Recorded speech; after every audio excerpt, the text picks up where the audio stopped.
The Premature Burial by Edgar Allan Poe. There are certain themes of which the interest is all-absorbing, but which are too entirely horrible for the purposes of legitimate fiction. These the mere romanticist must eschew if he do not wish to offend or to disgust. They are with propriety handled only when the severity and majesty of truth sanctify and sustain them. We thrill, for example, with the most intense of pleasurable pain over the accounts of the passage of the Berezina, of the earthquake at Lisbon, of the plague at London, of the massacre of St. Bartholomew, or of the stifling of the 123 prisoners in the Black Hole at Calcutta. But in these accounts, it is the fact, it is the reality, it is the history which excites. As inventions, we should regard them with simple abhorrence. I've mentioned some few of the more prominent and august calamities on record. But in these, it is the extent, not less than the character of the calamity, which so vividly impresses the fancy. I need not remind the reader that from the long and weird catalogue of human miseries, I might have selected many. Individual instances, more replete with essential suffering than any of these vast generalities of disaster.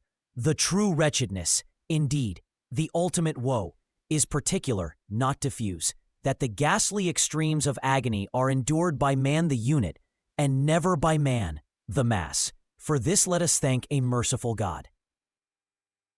To be buried while alive is beyond question the most terrific of these extremes, which has ever fallen to the lot of mere mortality. That it has frequently, very frequently, so fallen will scarcely be denied by those who think. The boundaries which divide life from death are at best shadowy and vague. Who shall say where the one ends and where the other begins? We know that there are diseases in which occur total cessations of all the apparent functions of vitality, and yet in which these cessations are merely suspensions, properly so called. They are only temporary pauses in the incomprehensible mechanism. A certain period elapses, and some unseen mysterious principle again sets in motion the magic pinions and the wizard wheels. The silver cord was not forever loosed, nor the golden bowl irreparably broken. But where, meantime, was the soul? Apart, however, from the inevitable conclusion, a priori, that such causes must produce such effects, that the well-known occurrence of such cases of suspended animation must naturally give rise now and then to premature interments. Apart from this consideration, we have the direct testimony of medical and ordinary experience to prove that a vast number of such interments have actually taken place. I might refer at once, if necessary, to 100 well-authenticated instances. One of very remarkable character, and of which the circumstances may be fresh in the memory of some of my readers, occurred not very long ago in the neighboring city of Baltimore, where it occasioned a painful, intense, and widely extended excitement. The wife of one of the most respectable citizens, a lawyer of eminence and a member of Congress, was seized with a sudden and unaccountable illness, which completely baffled the skill of her physicians. After much suffering, she died, or was supposed to die. No one suspected, indeed, or had reason to suspect, that she was not actually dead. She presented all the ordinary appearances of death. The face assumed the usual pinched and sunken outline. The lips were of the usual marble pallor. The eyes were lustreless. There was no warmth. Pulsation had ceased. For 3 days, the body was preserved unburied, during which it had acquired a stony rigidity.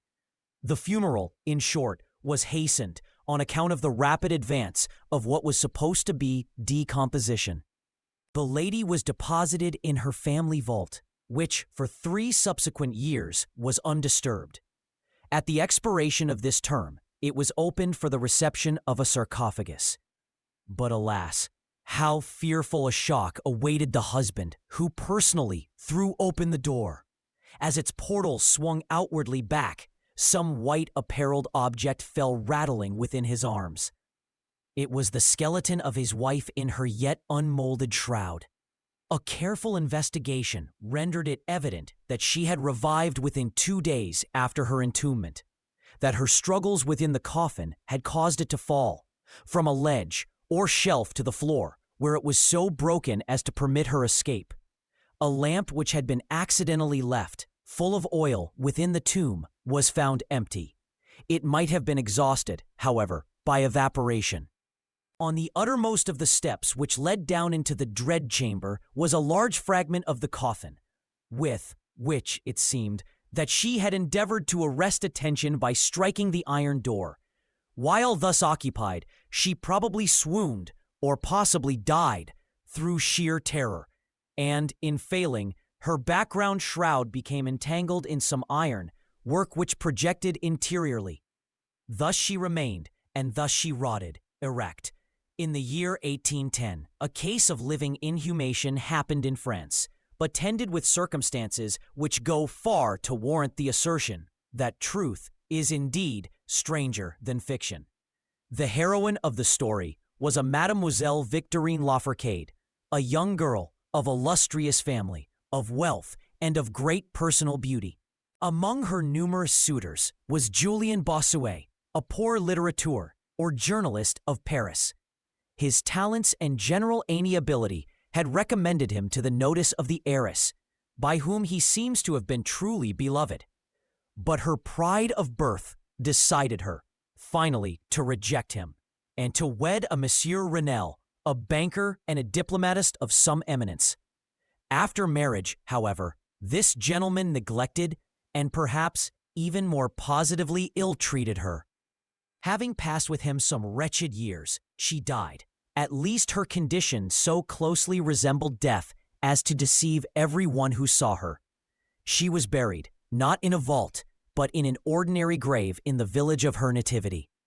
Filled with despair and still inflamed by the memory of a profound attachment, the lover journeys from the capital to the remote province in which the village lies, with the romantic purpose of disinterring the corpse and possessing himself of its luxuriant tresses. He reaches the grave. At midnight he unearths the coffin, opens it, and is in the act of detaching the hair when he is arrested by the unclosing of the beloved eyes. In fact, the lady had been buried alive. Vitality had not altogether departed, and she was aroused by the caresses of her lover from the lethargy which had been mistaken for death. He bore her frantically to his lodgings in the village. He employed certain powerful restoratives, suggested by no little medical learning. In fine, she revived. She recognized her preserver. She remained with him until, by slow degrees, she fully recovered her original health. Her woman's heart was not adamant, and this last lesson of love sufficed to soften it. She bestowed it upon Bossuet. She returned no more to her husband, but concealing from him her resurrection, fled with her lover to America. 20 years afterward, the two returned to France, in the persuasion that time had so greatly altered the lady's appearance that her friends would be unable to recognize her. They were mistaken, however, for at the first meeting, Monsieur Renel did actually recognize and make claim to his wife. This claim she resisted, and a judicial tribunal sustained her in her resistance, deciding that the peculiar circumstances, with the long lapse of years, had extinguished, not only equitably, but legally, the authority of the husband. The Chirurgical Journal of Leipzig, a periodical of high authority and merit, which some American bookseller would do well to translate and republish, records in a late number a very distressing event of the character in question. An officer of artillery, a man of gigantic stature and of robust health, being thrown from an unmanageable horse, received a very severe contusion upon the head, which rendered him insensible at once. The skull was slightly fractured, but no immediate danger was apprehended. Trepanning was accomplished successfully. He was bled, and many other of the ordinary means of relief were adopted. Gradually, however, he fell into a more and more hopeless state of stupor, and finally, it was thought that he died. The weather was warm, and he was buried with indecent haste in one of the public cemeteries. His funeral took place on Thursday. On the Sunday following, the grounds of the cemetery were, as usual, much thronged with visitors, and about noon, an intense excitement was created by the declaration of a peasant that, while sitting upon the grave of the officer, he had distinctly felt a commotion of the earth, as if occasioned by someone struggling beneath. At first, little attention was paid to the man's asseveration, but his evident terror and the dogged obstinacy with which he persisted in his story had at length their natural effect upon the crowd. Spades were hurriedly procured, and the grave, which was shamefully shallow, was in a few minutes so far thrown open that the head of its occupant appeared. He was then seemingly dead, but he sat nearly erect within his coffin, the lid of which in his furious struggles he had partially uplifted. He was forthwith conveyed to the nearest hospital, and there pronounced to be still living, although in an asphytic condition. After some hours he revived, recognized individuals of his acquaintance, and in broken sentences spoke of his agonies in the grave. From what he related, it was clear that he must have been conscious of life for more than an hour while inhumed before lapsing into insensibility. The grave was carelessly and loosely filled with an exceedingly porous soil, and thus some air was necessarily admitted. He heard the footsteps of the crowd overhead and endeavored to make himself heard in turn. It was the tumult within the grounds of the cemetery, he said, which appeared to awaken him from a deep sleep. But no, sooner was he awake than he became fully aware of the awful horrors of his position. This patient, it is recorded, was doing well and seemed to be in a fair way of ultimate recovery, but fell a victim to the quackeries of medical experiment. The galvanic battery was applied, and he suddenly expired in one of those ecstatic paroxysms which occasionally it superinduces. The mention of the galvanic battery, nevertheless, recalls to my memory a well-known and very extraordinary case in point, where its action proved the means of restoring to animation a young attorney of London who had been interred for 2 days. This occurred in 1831 and created, at the time, a very profound sensation wherever it was made the subject of converse. The patient, Mr. Edward Stapleton, had died, apparently of typhus fever, accompanied with some anomalous symptoms which had excited the curiosity of his medical attendants. Upon his seeming decease, his friends were requested to sanction a post-mortem examination, but declined to permit it. As often happens when such refusals are made, the practitioners resolved to disinter the body and dissect it at leisure, in private. Arrangements were easily effected with some of the numerous corps of body snatchers with which London abounds. And upon the third night after the funeral, the supposed corpse was unearthed from a grave 8 feet deep and deposited in the opening chamber of one of the private hospitals. An incision of some extent had been actually made in the abdomen, when the fresh and undecayed appearance of the subject suggested an application of the battery. One experiment succeeded another, and the customary effects supervened, with nothing to characterize them in any respect, except upon 1 or 2 occasions, a more than ordinary degree of lifelikeness in the convulsive action. It grew late. The day was about to dawn, and it was thought expedient, at length, to proceed at once to the dissection. A student, however, was especially desirous of testing a theory of his own, and insisted upon applying the battery to one of the pectoral muscles.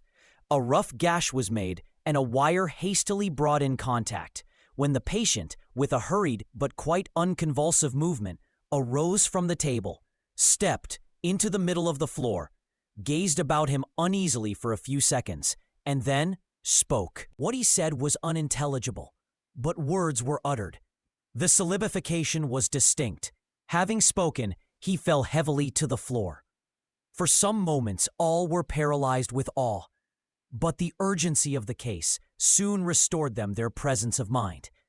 It was seen that Mr. Stapleton was alive, although in a swoon.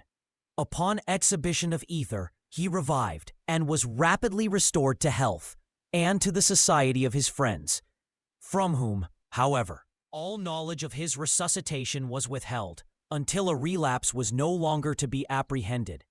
Their wonder, their rapturous astonishment may be conceived.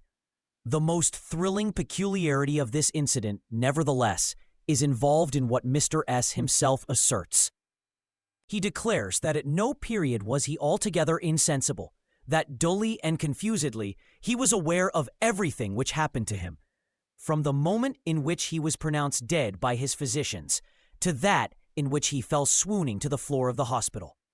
"I am alive," were the uncomprehended words which, upon recognizing the locality of the dissecting room, he had endeavored, in his extremity, to utter. It were an easy matter to multiply such histories as these, but I forbear, for indeed we have no need of such to establish the fact that premature interments occur. When we reflect how very rarely, from the nature of the case, we have it in our power to detect them, we must admit that they may frequently occur without our cognizance. Scarcely, in truth, is a graveyard ever encroached upon, for any purpose, to any great extent, that skeletons are not found in postures which suggest the most fearful of suspicions. Fearful indeed the suspicion, but more fearful the doom. It may be asserted without hesitation that no event is so terribly well adapted to inspire the supremeness of bodily and of mental distress as is burial before death. The unendurable oppression of the lungs, the stifling fumes from the damp earth, the clinging to the death garments, the rigid embrace of the narrow house, the blackness of the absolute night, the silence like a sea that overwhelms, the unseen but palpable presence of the conqueror worm. These things, with the thoughts of the air and grass above, with memory of dear friends who would fly to save us if but informed of our fate, and with consciousness that of this fate they can never be informed, that our hopeless portion is that of the really dead. These considerations, I say, carry into the heart, which still palpitates, a degree of appalling and intolerable horror from which the most daring imagination must recoil. We know of nothing so agonizing upon earth. We can dream of nothing half so hideous in the realms of the nethermost hell. And thus all narratives upon this topic have an interest profound, an interest nevertheless, which through the sacred awe of the topic itself, very properly and very peculiarly depends upon our conviction of the truth of the matter narrated. What I have now to tell is of my own actual knowledge, of my own positive and personal experience. For several years I have been subject to attacks of the singular disorder which physicians have agreed to term catalepsy, in default of a more definitive title. Although both the immediate and the predisposing causes, and even the actual diagnosis of this disease, are still mysterious, its obvious and apparent character is sufficiently well understood. Its variations seem to be chiefly of degree. Sometimes the patient lies, for a day only, or even for a shorter period, in a species of exaggerated lethargy. He is senseless and externally motionless, but the pulsation of the heart is still faintly perceptible. Some traces of warmth remain. A slight color lingers within the center of the cheek, and upon application of a mirror to the lips, we can detect a torpid, unequal, and vacillating action of the lungs. Then again, the duration of the trance is for weeks, even for months, while the closest scrutiny and the most rigorous medical tests fail to establish any material distinction between the state of the sufferer and what we conceive of absolute death. Very usually, he is saved from premature interment solely by the knowledge of his friends that he has been previously subject to catalepsy, by the consequent suspicion excited, and, above all, by the non-appearance of decay. The advances of the malady are luckily gradual. The first manifestations, although marked, are unequivocal. The fits grow successively more and more distinctive and endure each for a longer term than the preceding. In this lies the principal security from inhumation. the unfortunate whose first attack should be of the extreme character which is occasionally seen would almost inevitably be consigned alive to the tomb. My own case differed in no important particular from those mentioned in medical books. Sometimes, without any apparent cause, I sank, little by little, into a condition of hemisyncope, or half-swoon.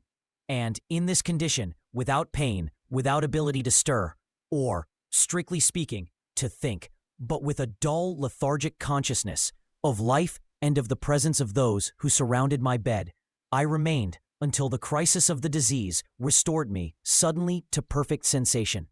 At other times, I was quickly and impetuously smitten. I grew sick and numb and chilly and dizzy, and so fell prostrate at once. Then for weeks, all was void and black and silent, and nothing became the universe. Total annihilation could be no more. From these latter attacks I awoke, however, with a gradation slow in proportion to the suddenness of the seizure. Just as the day dawns to the friendless and houseless beggar who roams the streets throughout the long, desolate winter night, just so tardily, just so wearily, just so cheerily came back the light of the soul to me. Apart from the tendency to trance, however, my general health appeared to be good, nor could I perceive that it was at all affected by the one prevalent malady, unless indeed an idiosyncrasy in my ordinary sleep may be looked upon as superinduced. Upon awaking from slumber, I could never gain at once thorough possession of my senses, and always remained, for many minutes, in much bewilderment and perplexity. The mental faculties in general, but the memory in especial, being in a condition of absolute abeyance. In all that I endured, there was no physical suffering, but of moral distress and infinitude. My fancy grew charnel. I talked of worms, of tombs, and epitaphs. I was lost in reveries of death, and the idea of premature burial held continual possession of my brain. The ghastly danger to which I was subjected haunted me day and night. In the former, the torture of meditation was excessive, in the latter, supreme.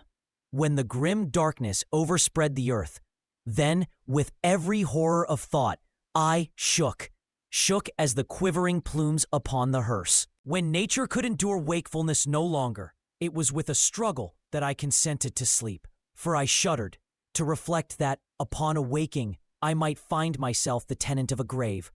And when finally I sank into slumber, it was only to rush at once into a world of phantasms, above which, with vast sable overshadowing wing, hovered, predominant, the one sepulchral idea.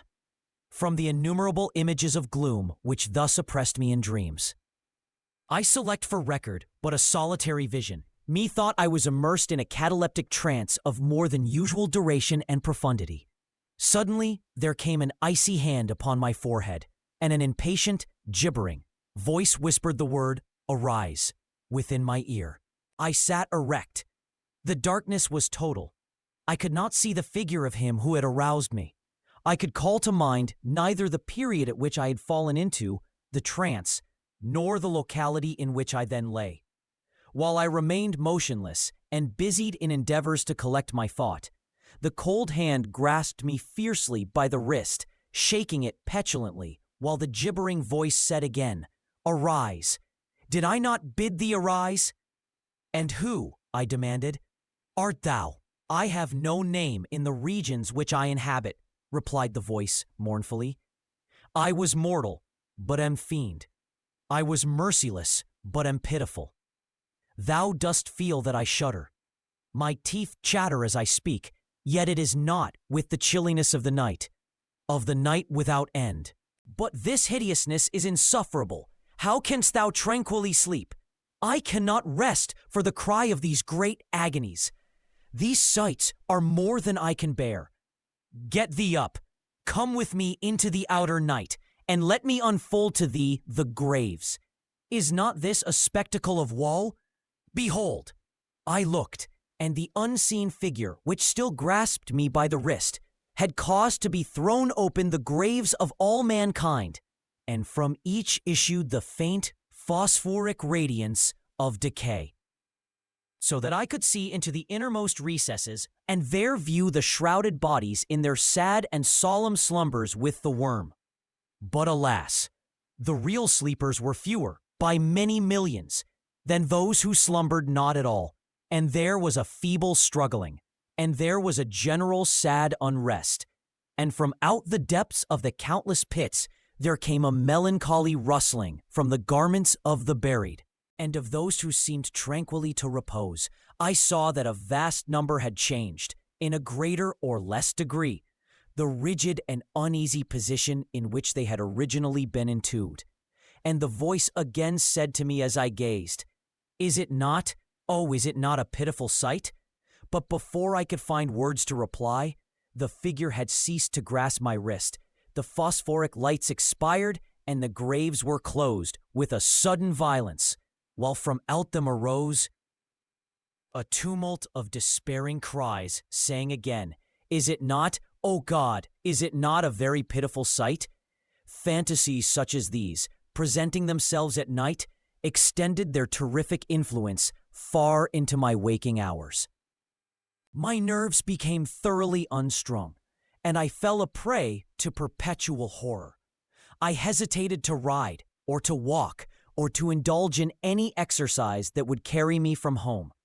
In fact, I no longer dared trust myself out of the immediate presence of those who were aware of my proneness to catalepsy, lest, falling into one of my usual fits, I should be buried before my real condition could be ascertained.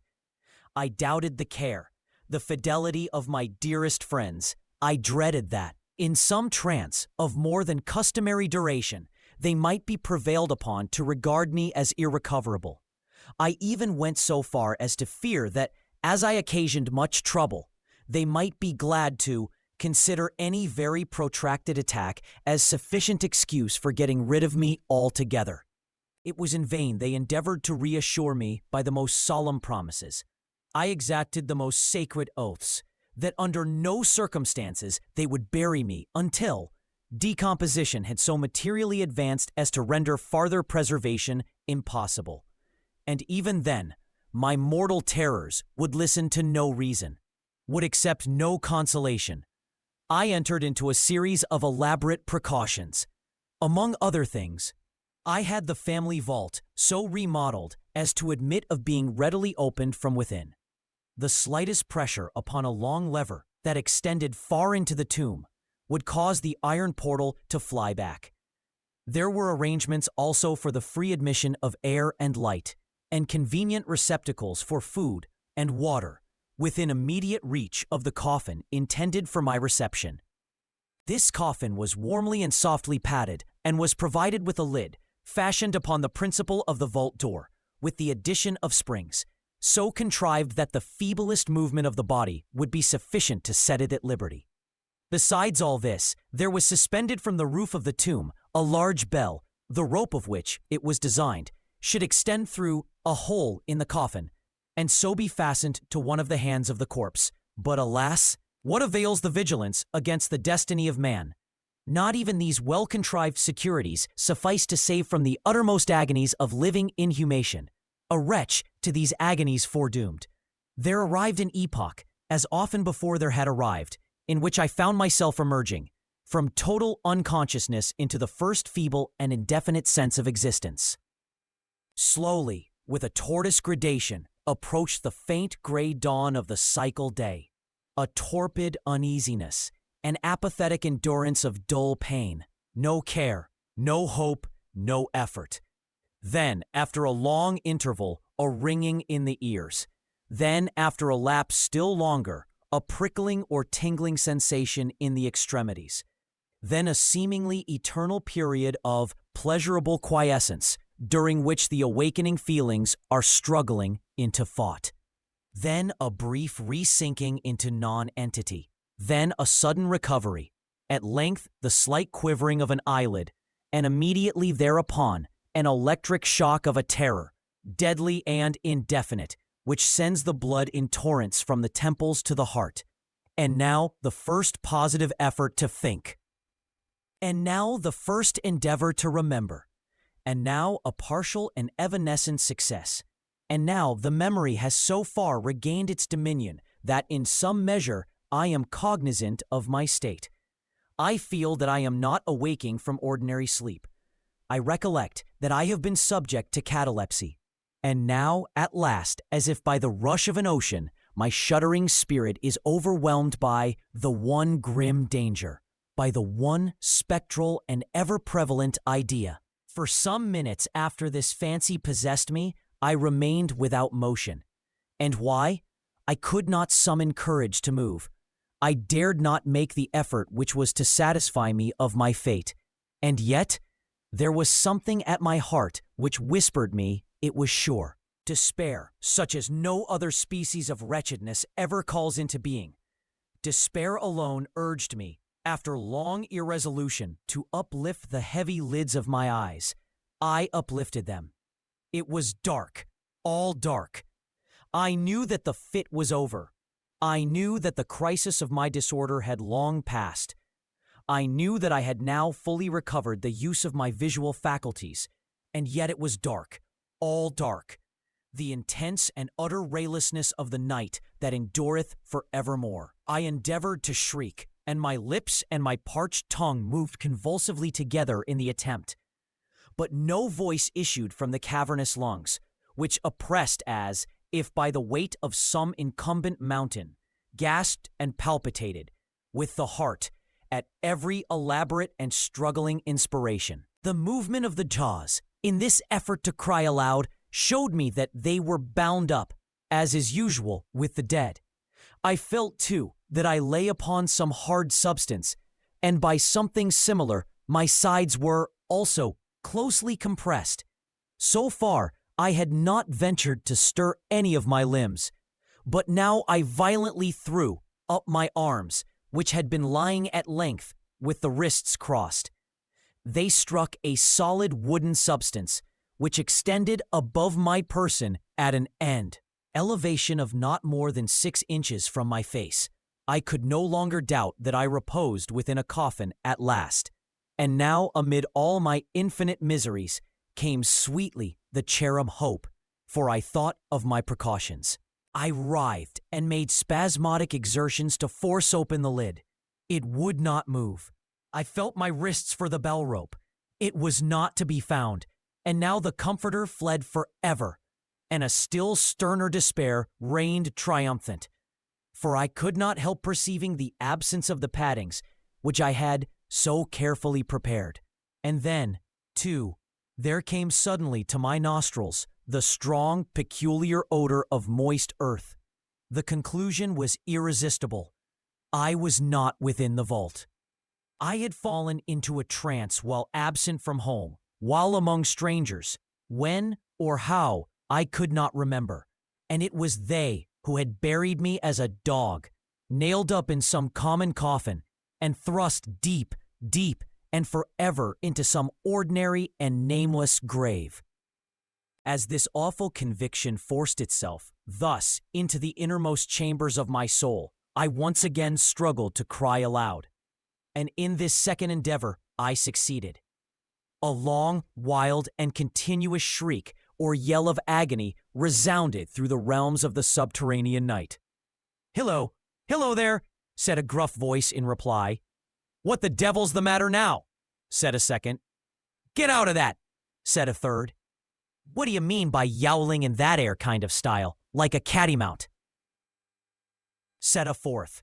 And hereupon I was seized and shaken without ceremony, for several minutes, by a junto of very rough-looking individuals.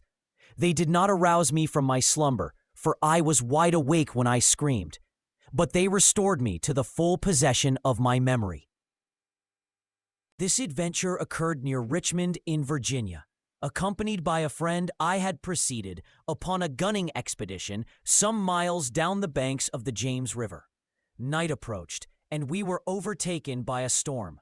The cabin of a small sloop lying at anchor in the stream and laden with garden mold afforded us the only available shelter. We made the best of it and passed the night on board. I slept in one of the only 2 berths in the vessel, and the berths of a sloop of 60 or 20 tons need scarcely be described. That which I occupied had no bedding of any kind.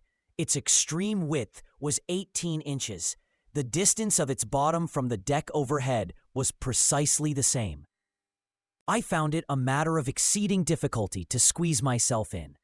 Nevertheless, I slept soundly, and the whole of my vision, for it was no dream and no nightmare, arose naturally from the circumstances of my position, from my ordinary bias of thought, and from the difficulty to which I have alluded of collecting my senses, and especially of regaining my memory for a long time after awaking from slumber.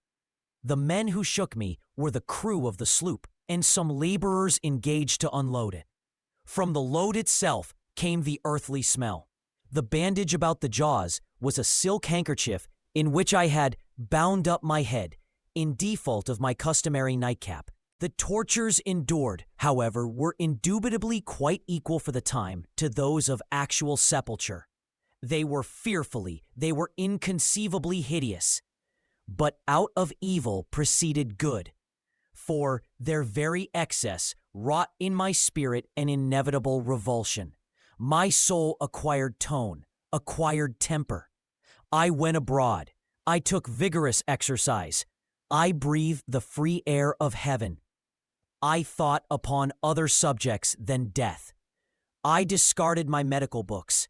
Buchan I burned. I read no night thoughts, no fustian about churchyards, no bugaboo tales, such as this. In short, I became a new man and lived a man's life. From that memorable night I dismissed forever my charnel apprehensions, and with them vanished the cataleptic disorder, of which perhaps they had been less the consequence than the cause. There are moments when, even to the sober eye of reason, the world of our sad humanity may assume the semblance of a hell. But the imagination of man is no carapace to explore with impunity its every cavern. Alas, the grim legion of sepulchral terrors cannot be regarded as altogether fanciful, but like the demons in whose company Afrasiab made his voyage down the Oxus, they must sleep, or they will devour us. They must be suffered to slumber, or we perish.